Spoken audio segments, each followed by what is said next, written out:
बहुत समय पहले की बात है। एक छोटे से गांव में माधव नाम का एक किसान रहता था। गांव में माधव की एक छोटी सी जमीन थी जिस पर वो खेती किया करता था। उसकी जिंदगी का एक ही सपना था कि वो अपनी जमीन पर अच्छी फसल लगाए और अच्छा मुनाफा कमाए, जिससे वो अपने परिवार के सारे सपने पूरे कर सके। माधव का परिवार बहुत छोटा था। उसके परिवार में उसकी माँ यशोदा और पत्नी पार्वती और उनका एक छोटा सा बेटा था जिसका नाम था मुन्ना। माधव बहुत मेहनती था। वो सूर्योदय से पहले उठता और खेतों में काम करने निकल जाता। उसकी मेहनत और लगन के बावजूद उसकी फसलें अक्सर अच्छी नहीं होती थीं, क्योंकि उसके पास ना तो अच्छे बीज थे और ना ही सिंचाई के पर्याप्त साधन। फसलों की सिंचाई के लिए माधव को ज्यादातर वर्षा पर ही निर्भर रहना पड़ता था।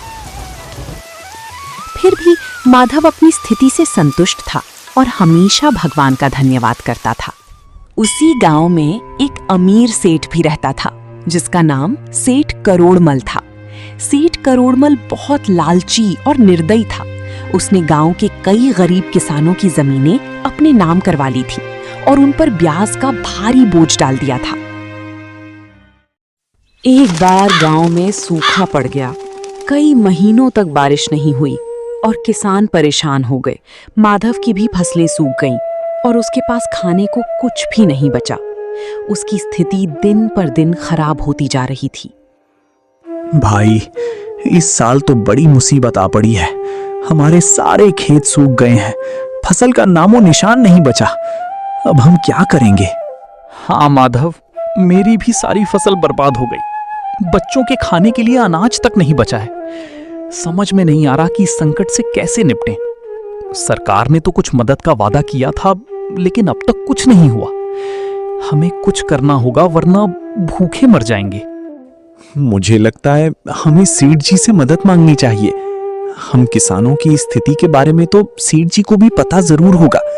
चलो सेठ जी से बात करके देखते हैं, शायद वो हमारी कुछ मदद कर सके। माधव भाई, सेठ जी के पास तो गलती से भी मत चले जाना। एक नंबर का लालची इंसान है। अभी हरिया ने कुछ दिन पहले ही सेठ जी से कुछ पैसा ब्याज पर उधार लिया था और उस सेठ ने हरिया का ब्याज इतना ज्यादा कर दिया कि वो चुका नहीं पाया और ब्याज ना चुका पाने के कारण उस करोड़मल ने उसकी जमीन जब्त कर ली। फिर हम क्या करेंगे? अभी तो हमारे पास बिल्कुल पैसे नहीं बचे हैं। घर में खाने के लिए राशन तक नहीं है। अब जो भी हो, अभी तो बस एक सेठ जी ही सहारा है। उनसे अभी कुछ पैसे मांग लेते हैं, बात की बात बाद में देखेंगे। ठीक है, तो फिर कल सुबह ही हम सब पंचायत के पास चलेंगे और हमें सरकार की योजनाओं के बारे में भी पता करना चाहिए। हो सकता है हमें कोई राहत मिल जाए। मुझे लगता है हमें मिलकर गांव की पंचायत से बात करनी चाहिए। शायद वे कोई उपाय निकाल सके। देखो माधव, मेरा मकसद था तुम्हें सतर्क करना। अब तुम जो भी करो, आगे तुम्हारी इच्छा।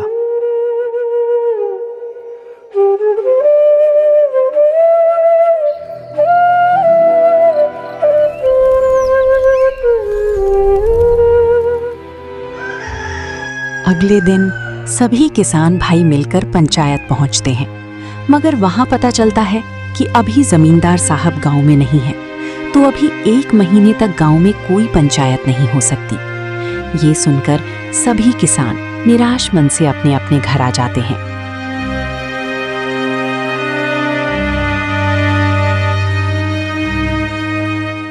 पार्वती, अब क्या होगा? हमारी सारी फसल सूख गई है। खाने को कुछ भी नहीं बचा। हमें कहीं से मदद नहीं मिली तो हम भूखे मर जाएंगे। आप ज्यादा चिंता मत करो। भगवान ने हमें अब तक संभाला है, आगे भी वो हमारी मदद करेंगे। हमें धैर्य रखना होगा। पार्वती, मैंने सेठ करोड़मल से कर्ज लेने का सोचा है।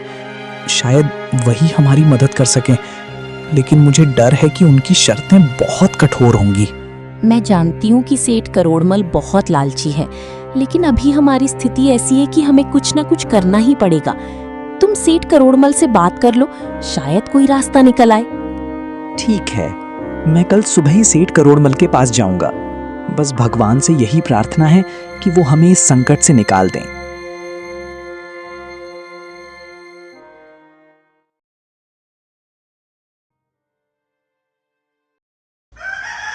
आखिरकार भूख से मजबूर होकर माधव ने सेठ करोड़मल से मदद मांगने का निश्चय किया। आओ आओ माधव, क्या हाल है? सुना है तुम्हारी फसलें इस साल बुरी तरह सूख गई हैं। हाँ सेठ जी, इस साल सूखे के कारण हमारी फसलें पूरी तरह से नष्ट हो गई हैं। हमारे पास खाने को भी कुछ नहीं बचा। मैंने सोचा कि आपसे कुछ मदद मांगूं। मदद? हाँ, क्यों नहीं, लेकिन मदद के बदले में मुझे भी कुछ चाहिए। तुम्हारे पास देने के लिए क्या है?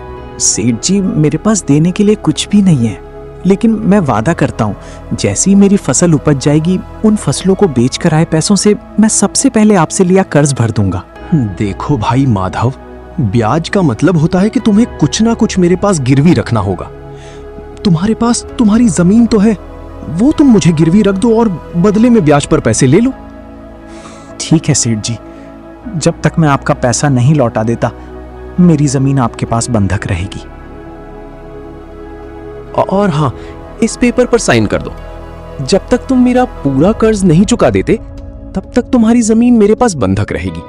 और अगर तुम कर्ज नहीं चुका पाए तो ये जमीन हमेशा के लिए मेरी हो जाएगी। जी सेठ जी, मैं वादा करता हूं कि मैं मेहनत करूंगा और जल्द ही आपका कर्ज चुका दूंगा। बस मुझे थोड़ी बीज और कुछ खाने का सामान चाहिए। ठीक है माधव, मैं तुझे कुछ बीज और पैसे दे रहा हूं। अगर तूने मेरा कर्ज नहीं चुकाया तो तेरी जमीन मेरी हो जाएगी। धन्यवाद सेठ जी।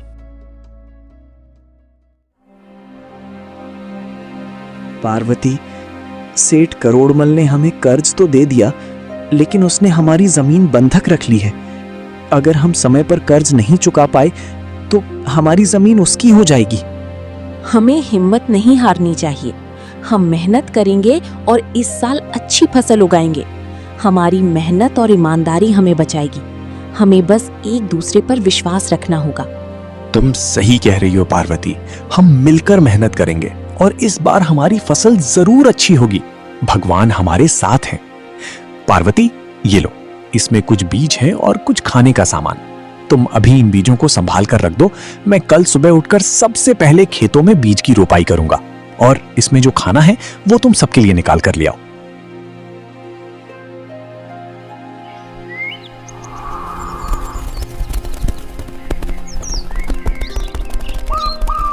अगले दिन से ही माधव खेतों पर कड़ी मेहनत करने लगता है। वो खेतों में बीजों की रोपाई और रोज सिंचाई किया करता था। कुछ ही महीनों में माधव की पूरी फसल पककर तैयार हो जाती है और अच्छे बीज होने के कारण माधव की काफी अच्छी फसल आती है। इस बार उसकी प्रार्थना भगवान ने भी सुन ली थी और गांव में इस बार जमकर बारिश हुई। खेतों की सारी फसलें लहलहा ही रही थी।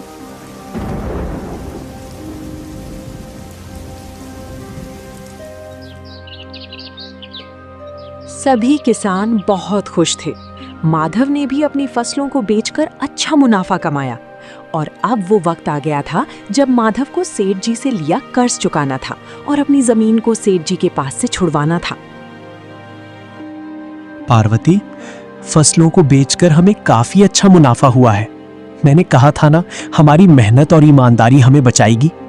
अब चलो जल्दी से सेठ का कर्ज चुकाकर अपनी जमीन वापस ले आएं।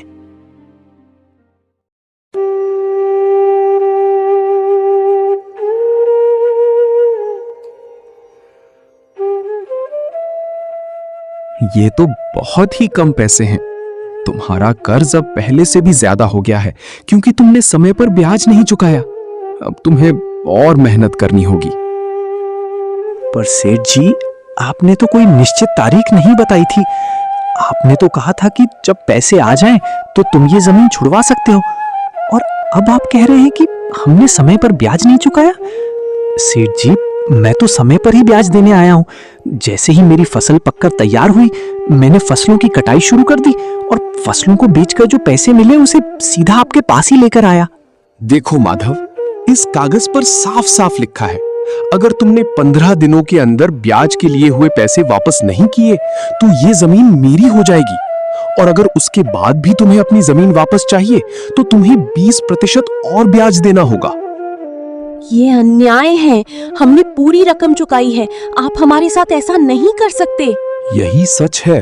अगर तुम्हें अपनी जमीन वापस चाहिए तो 20% ब्याज का पैसा लेकर आओ। अब जाओ और ज्यादा मेहनत करो। अभी तो हम जा रहे हैं सेठ करोड़मल जी, पर याद रखना, मैं अपनी जमीन तुमसे वापस लेकर ही रहूंगी। तुम्हारी बेईमानी के बारे में मैं सारे गांव वालों को बताऊंगी कि किस तरह तुम गरीब और भोले भाले किसानों का फायदा उठाते हो। माधव और पार्वती निराश मन से सेठ जी के घर से आ गए और सेठ जी द्वारा किए गए धोखे को गांव की सभी किसानों को बताया। ये बात सुनकर गांव के सभी किसान बहुत क्रोधित हो गए। ये सेठ करोड़मल अपने आप को समझता क्या है? अगर ऐसा ही चलता रहा तो देख लेना, एक दिन ये सेठ हम सभी किसानों को ले डूबेगा। हमें इस सेठ के खिलाफ कुछ ना कुछ तो करना ही होगा। हाँ, लेकिन सबसे पहले ये सोचो कि माधव की जमीन उस सेठ करोड़मल से कैसे छुड़वाएं। वो सेठ तो ये जिद करके बैठा है कि माधव 20% ब्याज और ज्यादा देगा तभी उसकी जमीन वापस करेगा। हमें पंचायत में जाकर इसकी शिकायत करनी चाहिए। अब तो जमींदार साहब भी घर आ गए होंगे। मुझे लगता है एक बार हमें सेठ करोड़मल से भी बात कर लेनी चाहिए।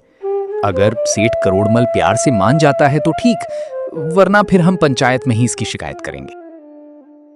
सारे किसान गुस्से में आग बबूला होकर सेठ करोड़मल की हवेली में चले जाते हैं। सेठ करोड़मल जी, आपने माधव की जमीन को क्यों हड़प रखा है? आप उसकी जमीन वापस कर दीजिए। आपको माधव ने जब सारे पैसे दे दिए हैं तो आप उसकी जमीन वापस क्यों नहीं कर रहे हैं? तुमसे किसने कहा कि माधव ने सारे पैसे वापस दे दिए हैं? माधव ने बस कुछ पैसे वापस दिए हैं, बाकी ब्याज के पैसे देने अभी बाकी हैं।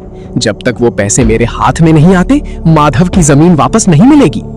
देखिए सेठ जी, इतना तो हमें भी पता है कि आप ब्याज पर पैसे देने के बदले हम गरीब किसानों को बहुत भारी लूटते हैं। अगर आप माधव की जमीन सीधे सीधे वापस नहीं करेंगे तो हम पंचायत में जाएंगे, और अगर एक बार आपका नाम हमने पंचायत में दे दिया तो आपको भी पता है कि पूरे गांव में आपकी कितनी बदनामी होगी। तो आप सीधे सीधे अगर माधव की जमीन वापस कर सकते हैं तो कर दीजिए, वरना हम पंचायत में जाएंगे। पंचायत का नाम सुनकर सेठ करोड़मल थोड़ा घबरा जाता है। अगर ये बात पंचायत तक पहुंच गई तो पूरे गांव में मेरी बहुत बदनामी होगी। नहीं, मैं ऐसे होने नहीं दे सकता। लगता है इस माधव की जमीन वापस करनी ही पड़ेगी। एक काम करता हूँ, इसकी जमीन वापस कर ही देता हूँ। कम से कम गांव में मेरी इज्जत तो बनी रहेगी। अरे किसान भाइयों, इतना क्यों नाराज होते हो? एक जमीन ही तो है। ठीक है माधव, मैं तुम्हारी जमीन तुम्हें वापस करता हूं और तुम्हें अब कोई ब्याज देने की भी जरूरत नहीं है। तुम्हारा ब्याज मैंने माफ कर दिया है। इस घटना ने माधव को सिखाया कि मेहनत और ईमानदारी से हर मुश्किल को पार किया जा सकता है। साथ ही गांव के लोगों ने भी सीखा कि एकता में बल होता है। माधव और उसका परिवार अब खुशी खुशी अपने खेतों में काम करते हैं और गांव के लोग भी मिलकर एक दूसरे की मदद करते हैं। इस प्रकार गरीब किसान माधव ने अपनी मेहनत, ईमानदारी और गांव की एकता से अपनी जमीन और इज्जत दोनों को बचा लिया।